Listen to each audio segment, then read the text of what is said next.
right, so our Capstone project is around foster care and cost of childcare and just a little bit about that. We have three panelists from Four Oaks today to talk about the system and foster care in Four Oaks and what they do. And my name is Jessica Stow. I'm one of the four people within the project, and I'll let the other people in the project introduce themselves, and then we can go into the panelists. I'm Chelsea Hansen. I'm also with John Deere Financial. I'm Brian Swan. I'm at Federal Home Loan Bank of Des Moines. And I'm Tim Paulson. I'm from Wellmark Blue Cross and Blue Shield. All right. Hannah, do you three want to introduce yourselves, the panelists today? Yes, hi. Sorry, we're trying to get our PowerPoints to work. We're kind of all over the place. But I am Hannah Browning. I am a caseworker and support and licensing worker through Four Oaks. I've been doing this for 3 years now. Yeah, my name is Maddie McDowell. I am also a caseworker here at Four Oaks. Hannah and I started the same week. The first 2 years I was here, I worked on the matching side of things, but the past year have been doing the caseworker, support worker role. I'm also was a licensed foster parent before I started working at Four Oaks, so I'm going to share a little bit from the foster parent perspective. Hi, my name is Hannah Bankin. So there are two Hannahs. It might get a little confusing, but I work primarily with foster care referrals and kind of doing some communication with the Department of Human Services, so DHS, with kids who are entering foster care, and then also some fact finding as well as a part of my job. Thank you. So I think what we'll do today is let you guys go through your PowerPoint that you have, Hannah, and then we have some prepared questions, the four of us that got together, and then anybody else that has questions, they'll put them in the chat, and we'll just go through those at the end if that works. Yep, perfect. Okay, so to start out, while that's loading, I'll just go ahead and get going. So we work for, we all work for Four Oaks, so Four Oaks Family Connections. It's an organization based out of Cedar Rapids, but we are obviously the Ankeny location is what we're called. But our service area 5, goes through several counties. We go all the way from, I believe it's Story, down to, I don't know the county, but Lucas. Decatur and Lucas. So all the way to like Lamoni, kind of anywhere in between there. So getting started here, this is our pamphlet that we usually pass out for recruitment. So just kind of why not you, why not today? Four Oaks Foster and Adoptive Connections works with adoptive and foster care families to make positive differences through training, networking, and obviously going through the process. So what is Four Oaks? I just kind of explained like the organization piece. But Four Oaks, we recruit, license, train, and support foster and adoptive families in 69 out of Iowa's 99 counties. So the other counties are through Lutheran and Services of Iowa, and that's in the western area of the state. But Four Oaks does the majority of the counties. So those 69 counties are broken into the 4 service areas, like I mentioned. So we're service area 5. That is the big hub of Polk County, as well as Story County, Warren, Dallas, all of those kind of right in the area, and then way down south. And like I mentioned, LSI contracts with DHS as well in their area to do 30 of the western counties. Okay, so what is foster care? So the Iowa Department of Human Services investigates known or suspected incidences of child physical, emotional, or sexual abuse and or neglect. And the DHS becomes involved when the family experiences a crisis so profound that it impacts the family's ability to care for their children. So when DHS determines the children and youth cannot remain safely in the home, they have to seek out alternative care. So by doing this, the first option is obviously to find a suitable family member. So if that's a grandparent, aunt, uncle, cousins, things like that.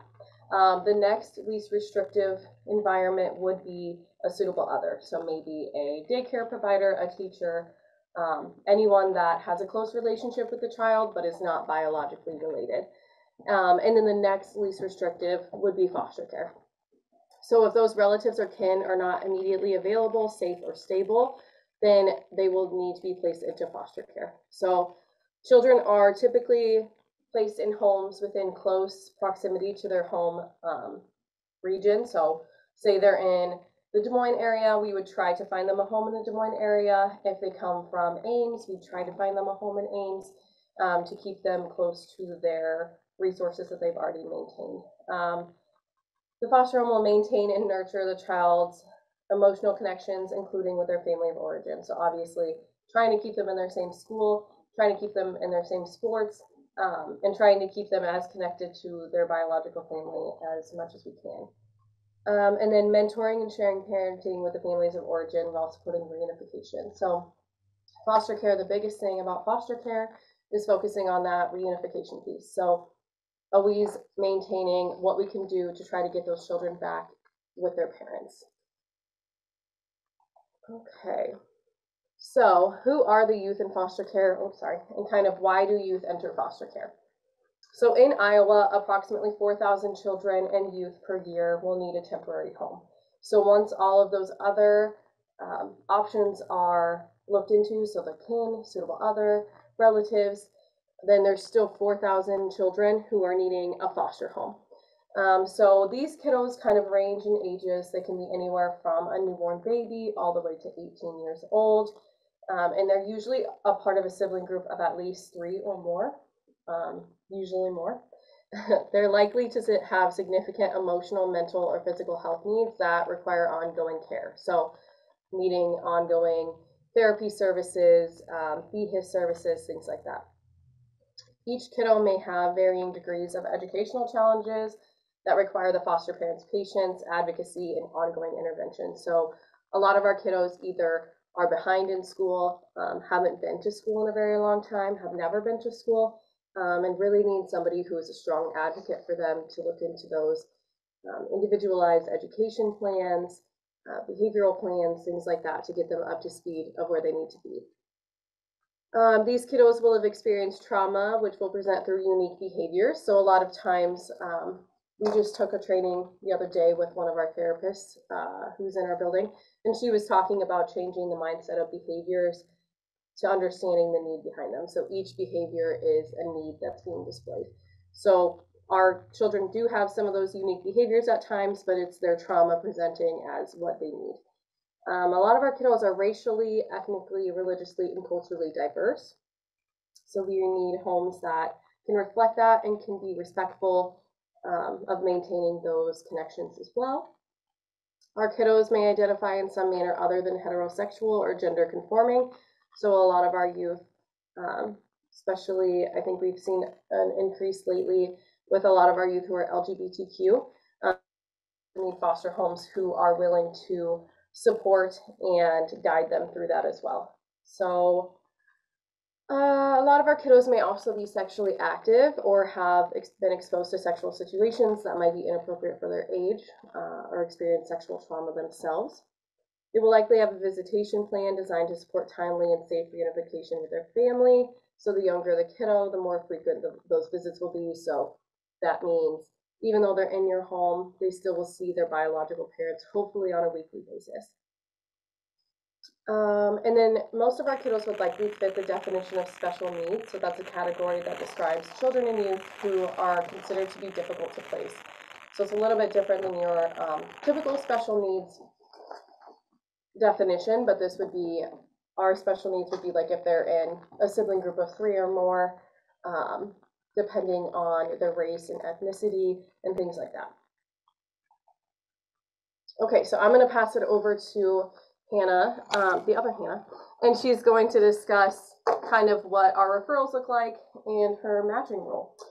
Yeah, so my job primarily involves inbounding or intaking phone calls from DHS whether that be in an emergency situation or like an ongoing notice with kids who are already placed in foster care.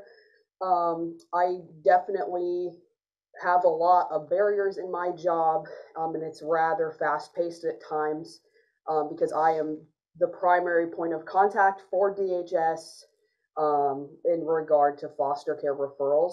So with that, I do quite a bit of fact-finding in regard to some of the referrals that I get.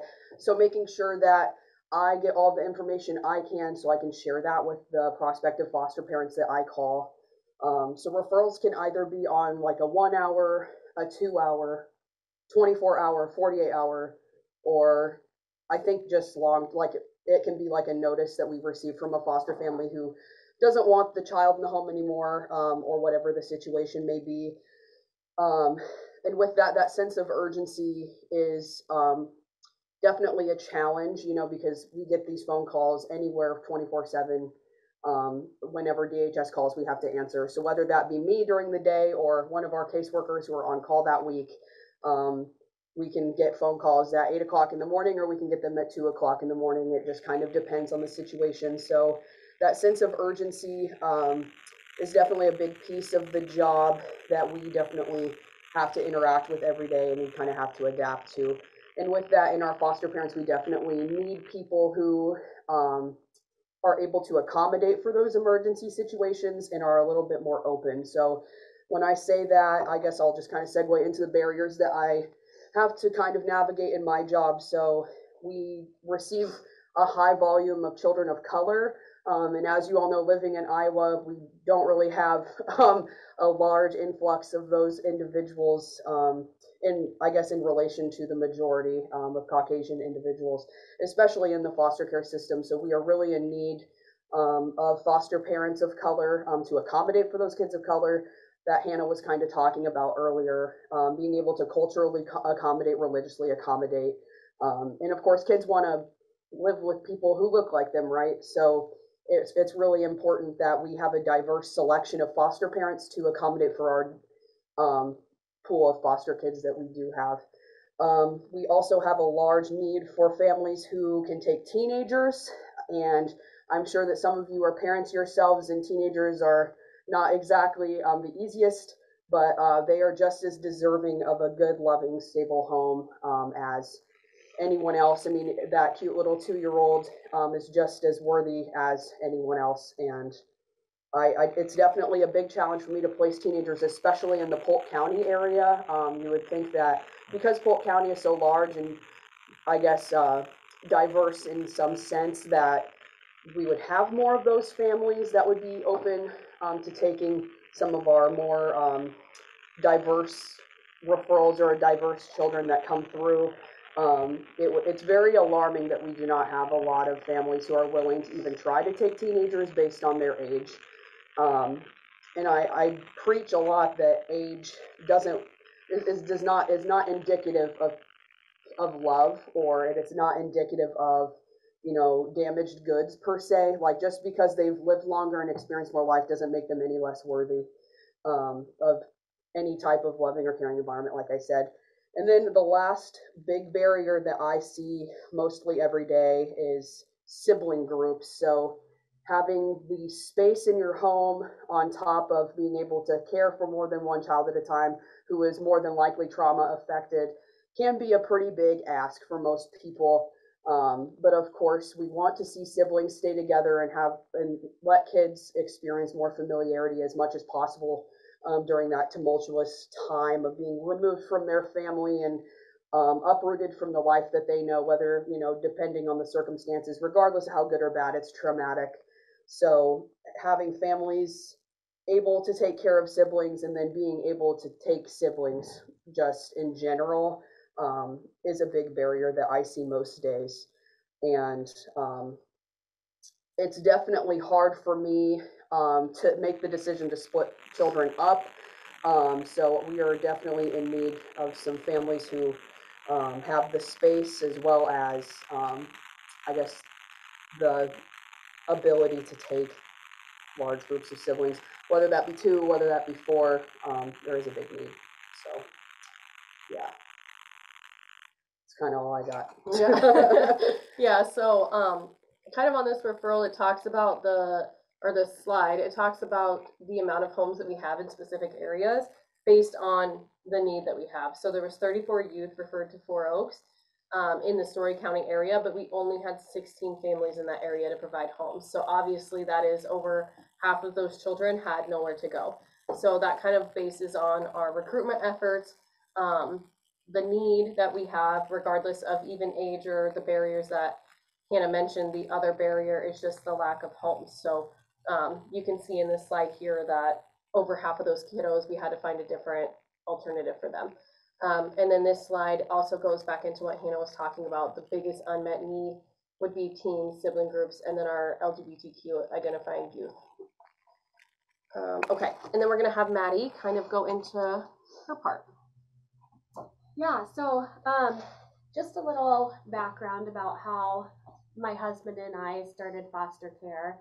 Before I was working at Four Oaks, I was working doing, it's called FCS, Family Centered Services. And, you know, foster parents are frequently working with FCS workers because they are the ones that are picking up kiddos and supervising visits between birth parents, and trying to provide as many services for parents to be successful with reunification. So with that job, it really opened my eyes to the number of children, specifically teenagers, that are living in out-of-home placements, because there aren't foster care homes available and willing to take an older population. So Hannah kind of went through the process. First, they're going to look for relatives, then they're going to look into a suitable other, then we're going to look into foster care. Well, if all those avenues have been explored and are unsuccessful, then unfortunately a lot of those kids end up in shelter settings, which is not a place for any child. So my husband and I, we were really young when we started doing foster care. We weren't even married yet. So we went through the licensing process. I think I was 25 at the time. And we were originally, our plan was to start out as respite only, just to get some parenting experience, because we didn't have any biological children of our own yet. And the difference between like providing full-time foster care and respite is once kids are in a foster home, if there's some sort of need for them to go somewhere for a couple days, a week, then we'll look into respite homes to do more of that temporary care. So within a week of getting our license approved, we got a call for a 15-year-old boy. He was at what was previously known as YES, Youth Emergency Shelter Services, which is the only shelter for youth, just youth in the Polk County area. They've now partnered with youth homes and are now called Ellipsis. So that program is still available, it just has a different name. So we got a call for a 15-year-old boy that needed full-time care, not just respite. I got the call and I called my husband, and he was like, I mean, yeah, this is what we got licensed to do. We don't want to see kids sitting in shelter. Our first placement, he's no longer in foster care, so I can share a little bit more information about him without like those HIPAA concerns. His name is Jose, and we got to, before we met him, we were given just like pretty basic information from the matching caseworker. His name, reason for removal, he was part of a sibling group of 4. All of his siblings were already in foster care, but because of his age, they hadn't been able to find a foster home, and he had been sitting in shelter for 6 months. and we were told he was a straight A student.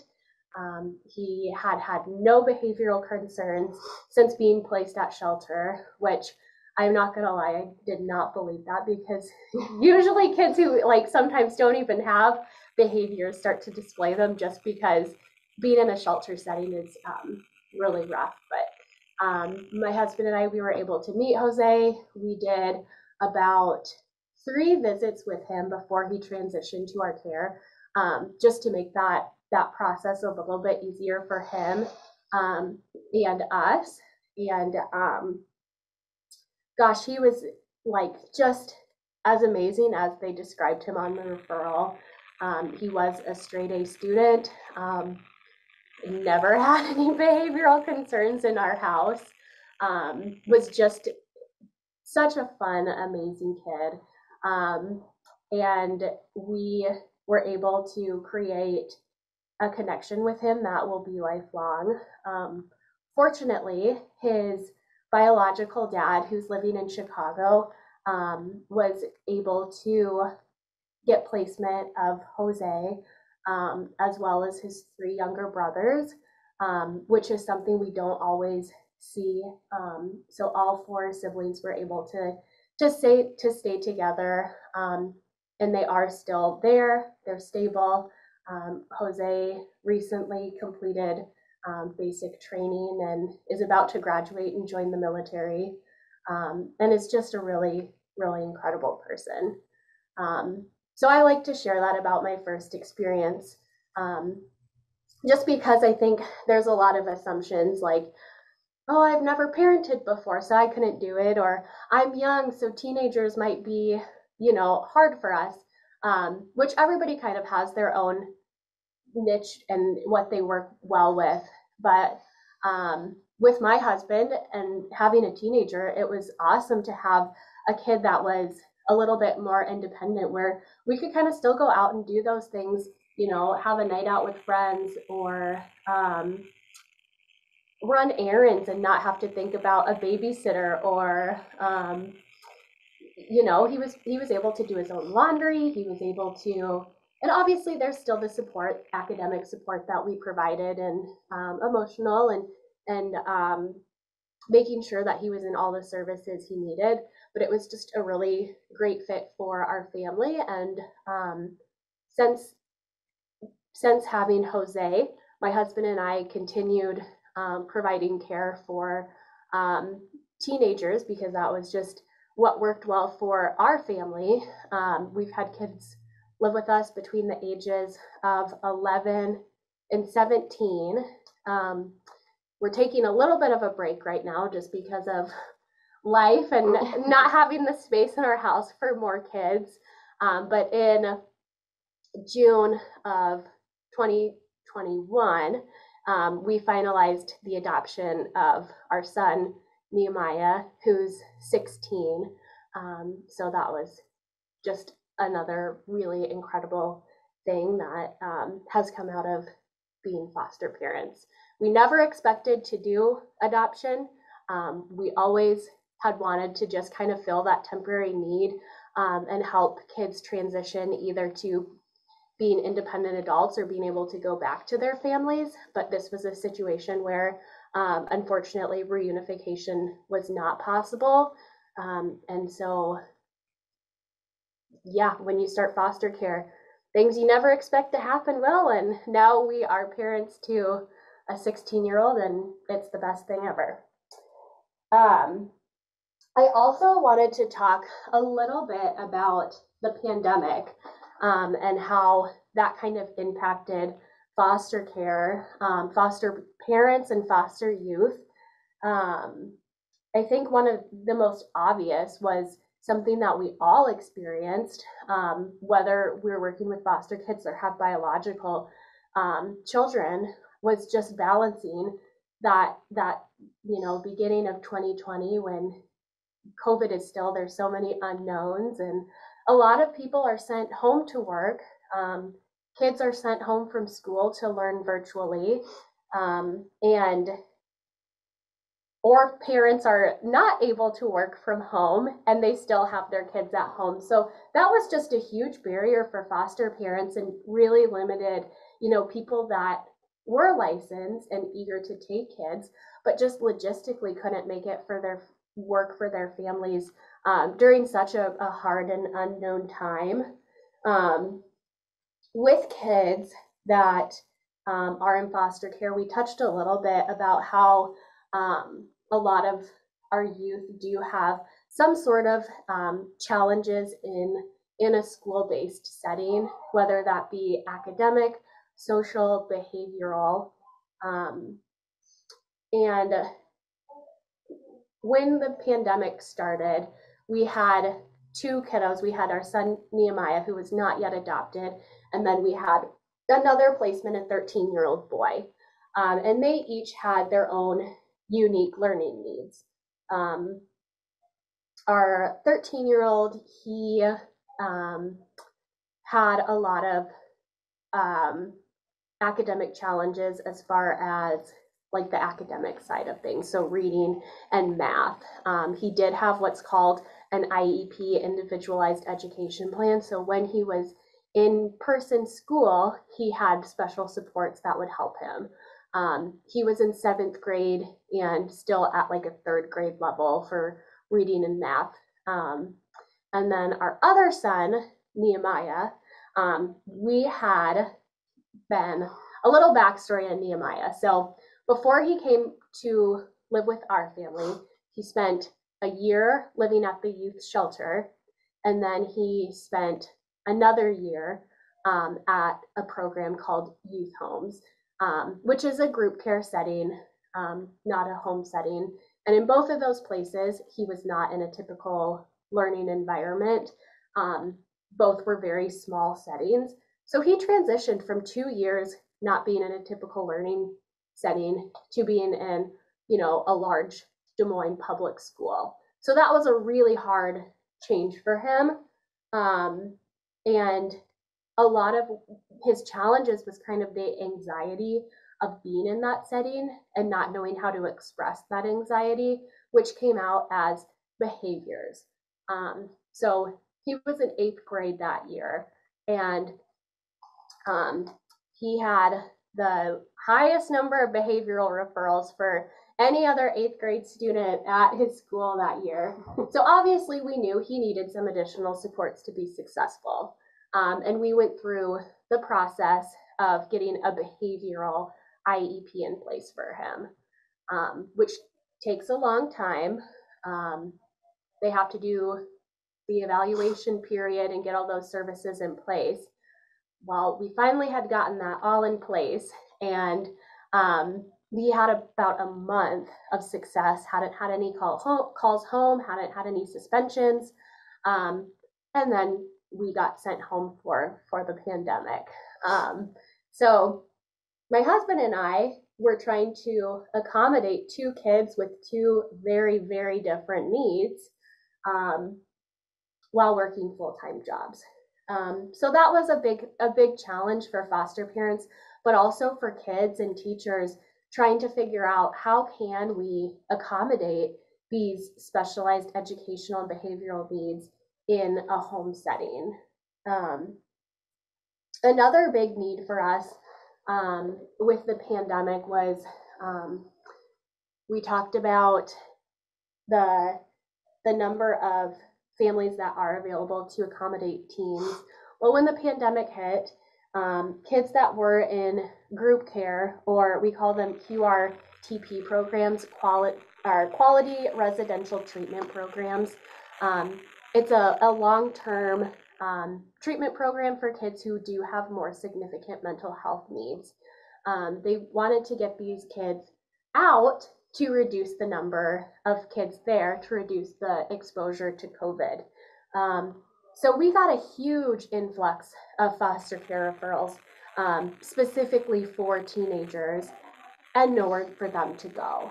And as we discussed, if there's nowhere for them to go, they end up at shelter.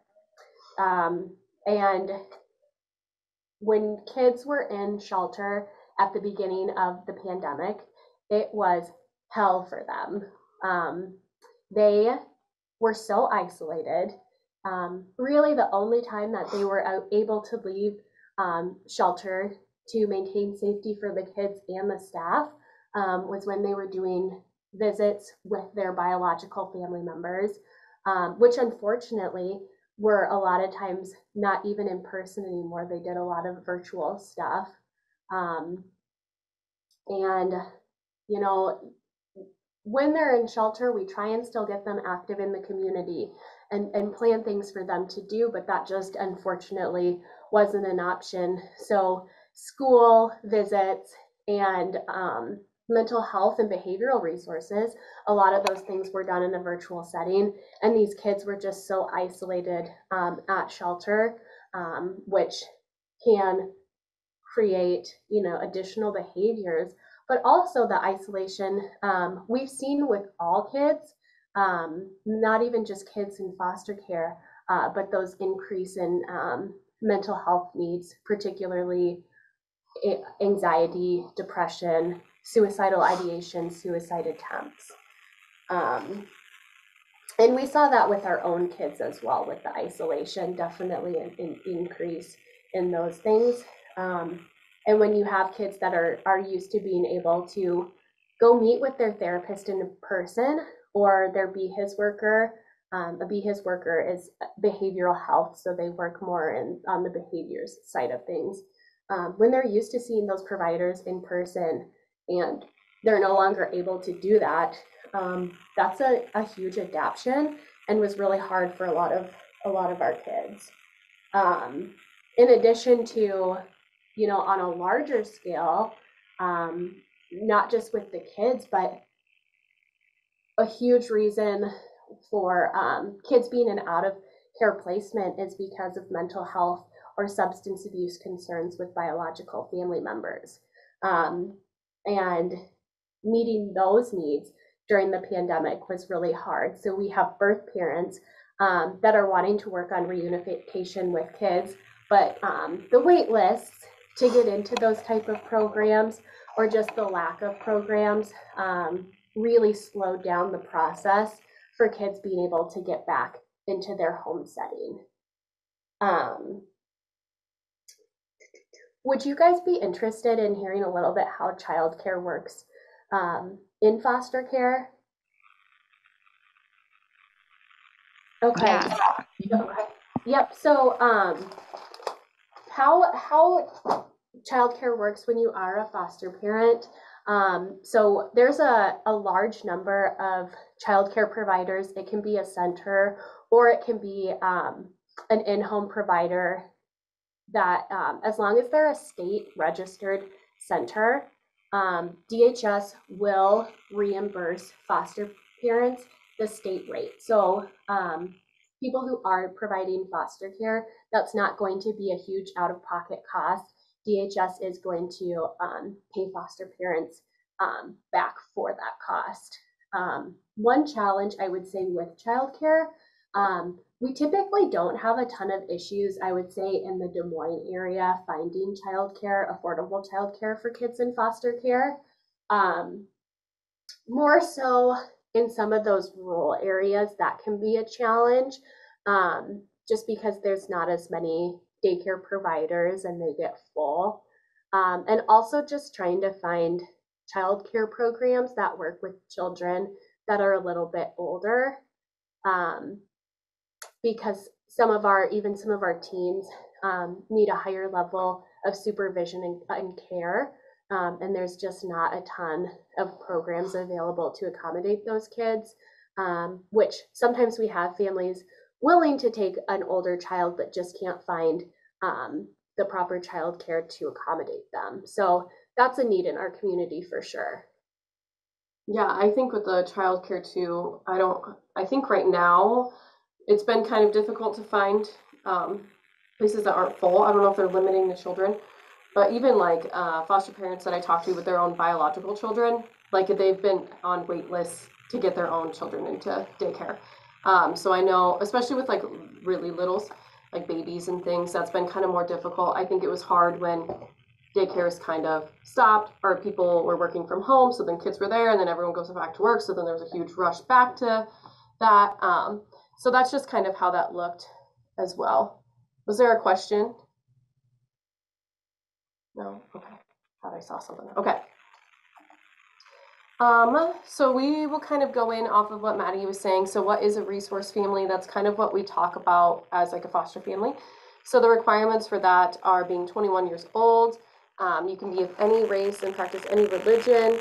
You can be single, married, or cohabitating. You can own a home. You can be renting. You can be any sexual orientation. You can speak really any language. We've had several languages come through, and we work to find interpreters for things like that.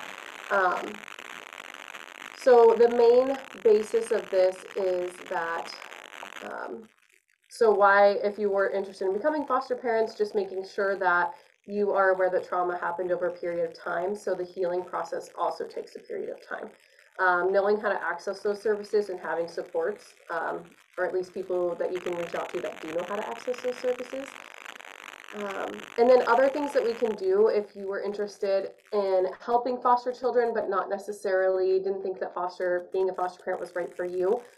You can always share your space and your wisdom. So be that support for a foster parent.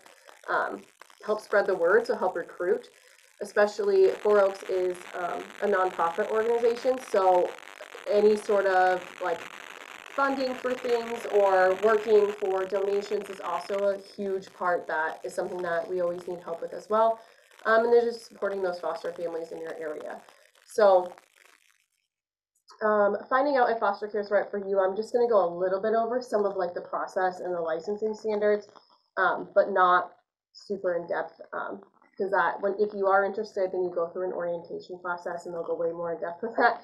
But I kind of wanted to go a little bit just to see, so you know the expectations that we have for foster families. So if you were coming through, you would need to have, so like, do you have enough space in your home for a child? So legally, each child has to have their own bed and at least 40 square feet of bedroom space. So an 8 by 10 room can hold 2 children. So each child has to have that 40 square feet.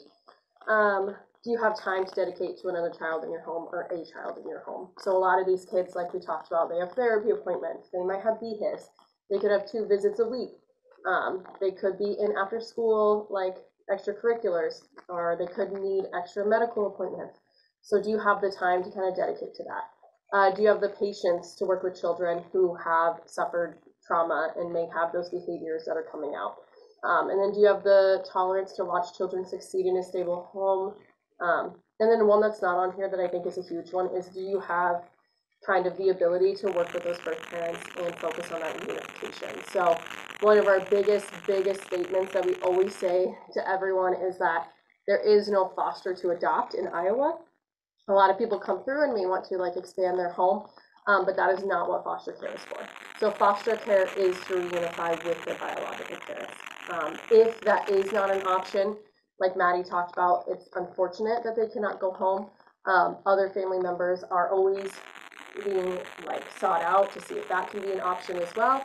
And then if not, there can be some adoption cases after that, but the reason for foster care is not to adopt. So that's like our one big segue there on what we say. So then this is just a really brief process. So if you were interested, you go through, submit your application, including your background checks, run some background checks, do an orientation. So that's kind of like what we're doing now, but a little bit more in depth. And then you get signed up and attend a 30-hour pre-service training. So this meets weekly for 3 hours, typically weeknights like 6 to 9 for 10 weeks. And then during this, you'd have to also do some training. So do CPR, first aid, mandatory reporter, things like that. And then you also would participate in the home study process. So that is where a licensing worker like Maddie and myself come out to your home for several consultations. We'll sit with you for a few hours and talk about your entire kind of life, how you were raised, how you parent, how you discipline, any trauma that you've experienced, what you guys think you can handle, and really just talk through it with you. And then we kind of make a decision together on like what age, gender, behaviors that you think you can manage in your home. Then we send that off to DHS to get the approval. And then you would get the approved license for foster care and adoption. And after that, we do annually or biannual renewals and have continuing education requirements as well. But that's just kind of a very quick and brief overall look at the process. But obviously, like I said, if anyone was interested, the orientation sign up goes way more into depth on that. So if anyone was interested in reaching out, we have our, Jessica has our emails as well, and we can send our phone numbers and contact information. But Emily Easton, she's not on the panel today, but she is our recruitment coordinator for Four Oaks. So if anybody was ever interested in reaching out for like a recruitment event, reaching out to try to configure some sort of partnership or anything like that too, then she would be a great person to reach out to. We can send this presentation to you guys as well, so you have this. And then if you ever have concerns about a foster child or a family, you can call that phone number. The magic phone? No, That's the DHS. It's the, oh, okay, yeah, I was like, I not think me. that's DHS. So that would be the DHS on call, so like your mandatory reporter. And then there's a link for the specific orientation sessions. So yeah, so if you guys have specific questions,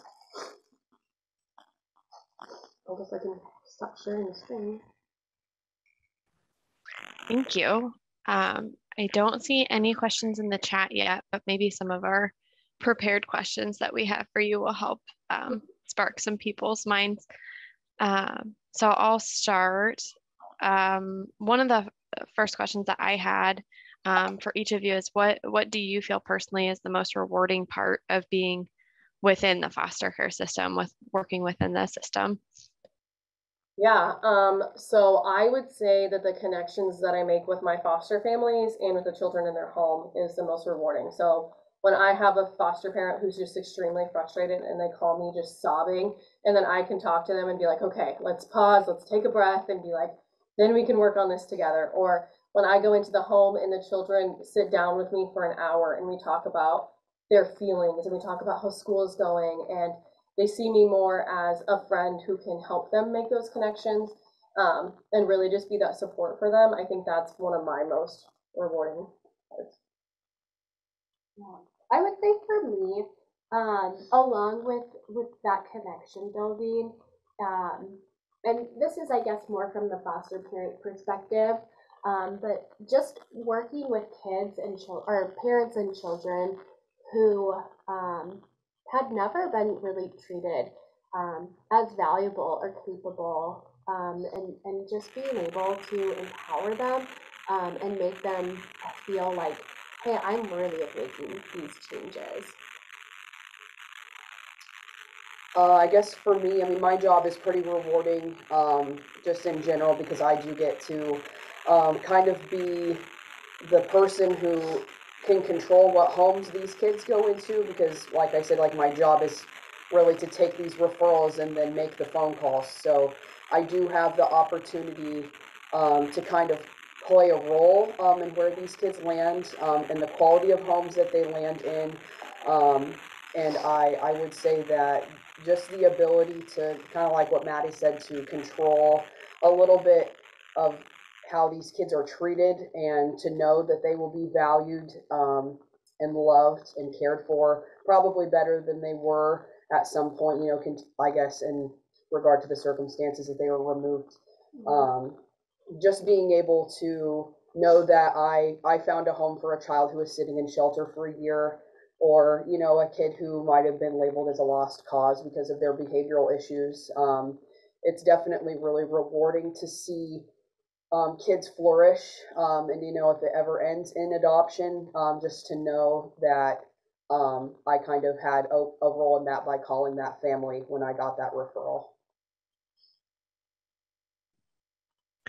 So my other question that I had, you kind of answered it with the different ways to help and get involved if you weren't interested in necessarily fostering or working in the foster care system, but the other ways to be involved and help out with that. So I'm going to ask a different question, and this one is directed at the other Hannah. And just kind of, can you talk through a little bit of the process of like when you're calling the foster parents and like what you can say and what you can't say and those types of things on those calls and what you know about the kids and what you don't. I think that might be interesting for everybody. Yeah, so I have varying levels of information. So kind of like I said a little bit before, a lot of my job is fact finding. So I get in contact with the department, and whether or not they have the information is usually a big barrier most of the time. So if these DHS workers go out and they're removing a child, you know, in the middle of the night, it's likely that they probably don't have a ton of information because it was an emergency situation. So once that happens, I mean, I always divulge all the information that I have about a kid to the family. I never want to gatekeep any information just to, you know, make the match and go back to bed, or I guess I worked in the day, but you know, like, but like, you know, just hypothetically, I'm talking like, you know, like just outlandish circumstances, but, I definitely do not agree most of the time with the lack of information that I get from DHS, because they kind of control what information I receive and what I can say. So kind of, I guess, into that. So I can't talk about race unless it's asked of me to provide that information. I can't use, I guess the way that I can communicate through text and email is a little bit more restrictive than it is over the phone, because I can tell you kids' first names, but I can't really talk about it over like text, because that can obviously be retrieved, or even like seen by somebody else, and that's a confidentiality breach. So with that, I can tell you all the information that I know about their removal, any of their educational or behavioral needs. I can tell you about diagnoses. I can tell you about medications if you really want to know. I don't know how to pronounce most of them, but I'll try. And I definitely try to get as much information from DHS as I can. I can be a little bit abrasive about that, because I'm very passionate about making sure that we're not burning our families by giving them, you know, a false pretense of a child that they're going to get. And that's not at all what the kid is. But some of the time, I would think that 80% of the time, I don't get all of the information possible. But I mean, once you work with your caseworker, hypothetically, if you were licensed, making sure that your preferences are up to date. So when I talk about preferences, that would mean like age, gender, bed space, diagnoses and behaviors, you know, all of that stuff that Hannah and Maddie kind of talked about earlier, to make sure that I'm not calling you on something that is going to be a waste of my time, and B, a waste of your time, because it's just not going to work. So I hope that kind of answered your question a little bit. Yeah, I think like right when Hannah calls, or right when any of us call, we say like, okay, hey, so-and-so, we're calling because we have a referral for a 4-year-old girl and her 6-year-old sister. Do you want to hear more about them? Is usually kind of how we place it. Like, are you even interested in hearing about these kiddos? Or we have a sibling set of 4. We can split them this way, you know, can you take any of them? Can you take all 4 of them? Or, so the basics would just be like age and gender. It would be the first start of what we say to people. And then if they are interested, then we tell them the children's information a little bit more. Also, not to waste our time or their time, but to also protect the children's information. So it's not just us sharing their story to a bunch of people who just want to hear the story, but aren't actually going to take the kiddos. So we kind of start out that way and be like, okay, if you're not interested, then we're not going to like continuously share this child's personal story. Thank you. Brian, Chelsea, I know you guys and maybe Tim had some questions too, so I'll let either of you go into your prepared questions. Yeah, I'll jump into one. So in terms of outcomes, you kind of talked about what the purpose of foster care was, and the intent was to get it back with their family. I was just curious as to know, like, for those kids that go into foster care, how many of them go back with the original family, and then is it frequent that they kind of go back into foster care, and kind of what the outcomes look like? Yeah, I think the last I heard, I haven't heard a ton of updated information since the pandemic. So I don't know how much that's affected things, especially with like virtual court hearings and reasonable efforts and stuff. So I don't know exactly what that looks like right now. But like Maddie was saying, I believe the last I knew was at least like 50% of kids usually get reunified home. And then I don't have the statistic for how often they come back into care. But so when kiddos are reunified home, DHS is still involved for at least 30 days. I want to say I think it's somewhere between something like that, 30 and 45 or something, before they close the case, or longer if there's still concerns. But DHS will still be involved. So then if a kiddo is returned, so then say within 20 days, DHS has concerns, they can remove that kiddo again. And they don't have to reopen the case. After a certain time they do if they're home, but if it's like within 30 days, I believe, they can just reopen the case. And usually in that instance, we try to place them back with their foster home. DHS usually still has that contact information, or when we get the referral in our system, we can see what homes each kiddo has been with. So we'll ask and say, hey, so-and-so was with Maddie before. Can we call Maddie again and see if she's willing to take this child back so they don't have to go to a brand new home? So that's kind of I hope that answered your question. Yes, it did. Thank you. And then another one I had, and you kind of hit on this already in terms of financial assistance. It sounded like DHS would kind of help pay for childcare. Are there any other financial assistance that the government or other organizations provide to those foster parents? Yeah. So kids who are in foster care, they automatically qualify for Medicaid. So any sort of therapy or medication that they're taking, that's all going to be covered. Hospital stays, anything like that. Foster parents also receive what's called a monthly stipend, and they base that off of the age of the child and the child's specific needs.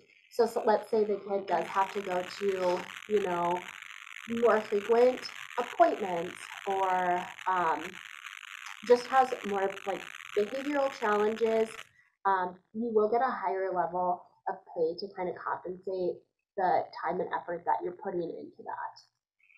There's also clothing reimbursement.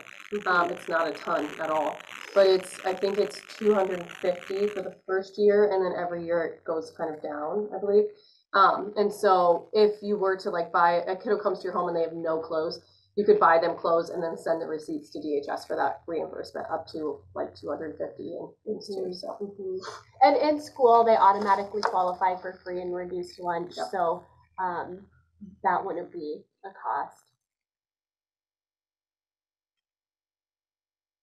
Then I know as a group we kind of talked about the movie Instant Family. But just curious on what your guys' thoughts were on how they did, I guess, portraying kind of the foster care system, what you liked, what you didn't like. Yeah, so I was right now I'm taking the training class to be one of the TIPS leaders, so to teach that 30-week training. And they were talking about some of the stuff that we do in the 30-week or the 10-week class. In the Instant Family movie, they did an exact like activity that we do in the class, which was really funny. And so it's kind of the same requirement for that. I thought they did a good job of explaining like the sibling groups, especially like the two younger kids and then just an outlier of like a teen. That's really common, I feel like, too. And a lot of times people are like, oh, that's such a huge age gap and we can't do this. So I thought that was cool that they still incorporated like sibling groups. They did a great job with like cultural aspects. I have not seen that movie in maybe like a year and a half or more, so I'm trying to remember. But I think the interactions with the birth parent, like the mom in that, was really good too. I don't think it talked, obviously, which would be kind of boring to go through like the court process and stuff too in the movie, but and how that looks and getting them into all those services, and kind of a little bit more on that aspect. But have you seen that movie? It's been so long. Yeah. But I mean, I think it did pretty good compared to how foster care is portrayed in a lot of movies and in a lot of shows. I think it did better than most. I do think obviously there's still some misconceptions of just like not seeing the entire reunification process and all those reasonable efforts. And then the timeline, like especially with older kids, that case most likely would have been probably like 2 years, if that, if not more. And so I think the timeline aspect can give some people some unrealistic hope. And then also depending on the kiddo's age, they might not terminate parental rights. So if a kiddo is like 16 or older, they kind of get a choice in, I guess there's not a huge age requirement, but they get a choice on. After they're 14, the child gets to make the decision whether or not they will be adopted. They have to consent to an adoption. Right, and usually after 16-ish, DHS just won't even terminate, and they'll just do like a guardianship. So that was something in the movie where, like with that older girl, they didn't necessarily talk about, which is kind of common, and especially in Polk County, I would say, that they usually don't terminate the rights on a lot of our teens, even if they will on the younger kiddos. But yeah, other than that.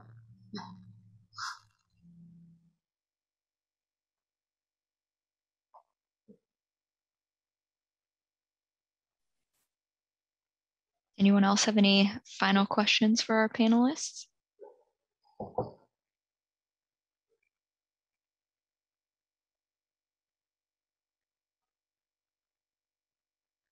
All right.